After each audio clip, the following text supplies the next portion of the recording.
For those of you looking into an affordable iPhone, that might actually change, and for the good, as we have some new leaks that claim that we're finally getting some changes for the iPhone SE. New images show us the backplate for the Galaxy S22 Ultra, and it keeps on getting hotter.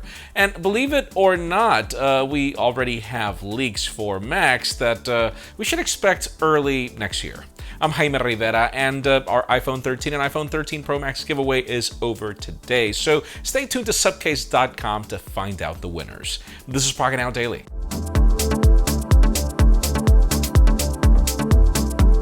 And for everyone that complains that we don't talk enough about Sony, the official news today begin with Xperia. Yay. As, yes, the company just sent out press invitations for an event happening on Tuesday, October 26th, which actually means 11 p.m. Eastern on October 25th for us on this side of the world. And according to their teasers, we'll be getting a new flagship.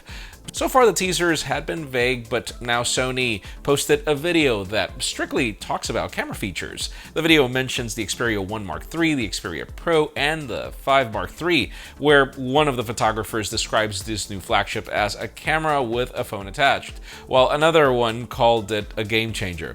I know, a ton of PR, but hey, it sets the tone that we should expect something that's camera-centered for this new smartphone. And honestly, I'm just excited for that A7 Mark IV that they announced earlier this week. But stay tuned on our socials as we'll cover it.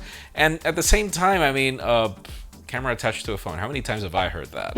Let's switch over to leaks for the rest of the show because, honestly, I don't think I could stand another official announcement on this Techtober.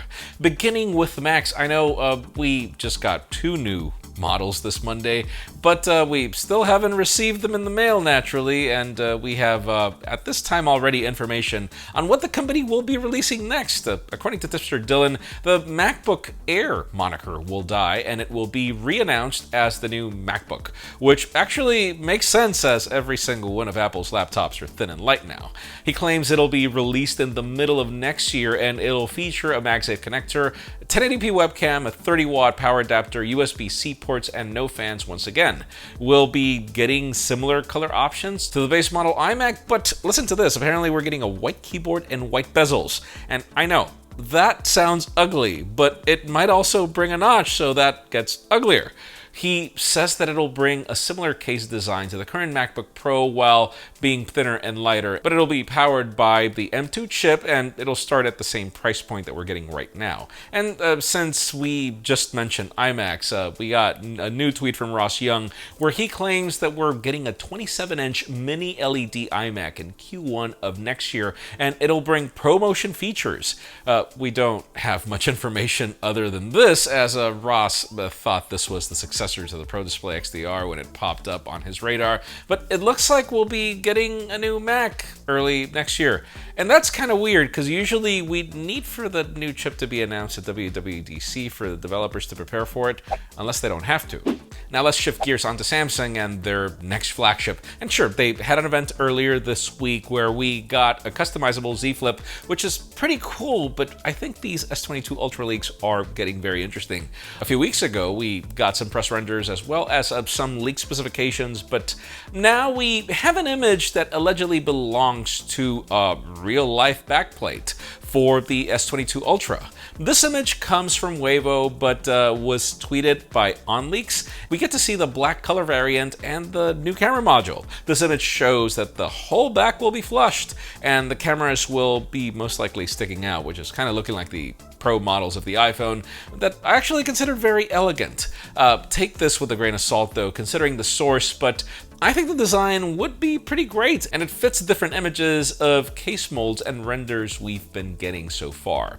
Ice Universe claims that this design will be used to shed some weight off the camera module in order to add the S Pen, and that way the phone apparently will retain the same 228 grams we have with the S21 Ultra, which is not great.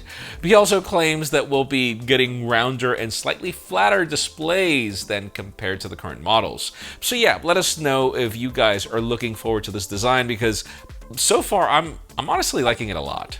But finally, for the hottest news today, let's move back to Cupertino, but we'll be talking about the iPhone SE for the first time in a while, and bear with me because it gets interesting. We have a new report that was recovered by GSM Arena that claims that Apple may release the third generation iPhone SE early next year, sometime in Q1 or Q2. We're not entirely sure of the source, but we have heard different rumors that had the same time frame. They're claiming that it'll bring an iPhone XR like design, but it won't bring Face ID, so the notch might not be there. However, I might not get my hopes up given what we're getting with the MacBook Pros. But anyways, Touch ID will apparently make it to the power button, like on the iPads, finally. And this will be Apple's last LCD iPhone. Now, the outlet also acknowledged other reports that claimed that this new SE would bring the same design as the current model, but they insist that we should expect these changes. We've also had trusted sources like Ming-Chi Kuo and Ross Young agree with this design, but then Kuo recently withdrew his expectations and claimed that we'd see another iPhone 8-like design. This phone will reportedly launch sometime in the spring, starting at 64 gigs of storage and retaining the $399 price tag. So for the question of the day, I mean, what do you think about this design change? I mean, XR, Touch ID in the power button at $399, because honestly, I think Apple would be dumb not to pull this off and pretty much get rid of that old iPhone 6 design, but I do get that it's a hard pitch given the fact that we still have the iPhone 11 on sale, which pretty much shares that same design with an extra camera module. We'll see how that goes. Let us know what you think in the comments.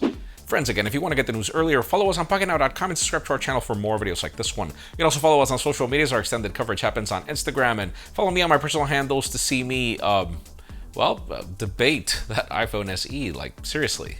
Please give this video a thumbs up if you like what you saw. I'm Jaime Rivera. Thanks so much for watching. We'll see you tomorrow.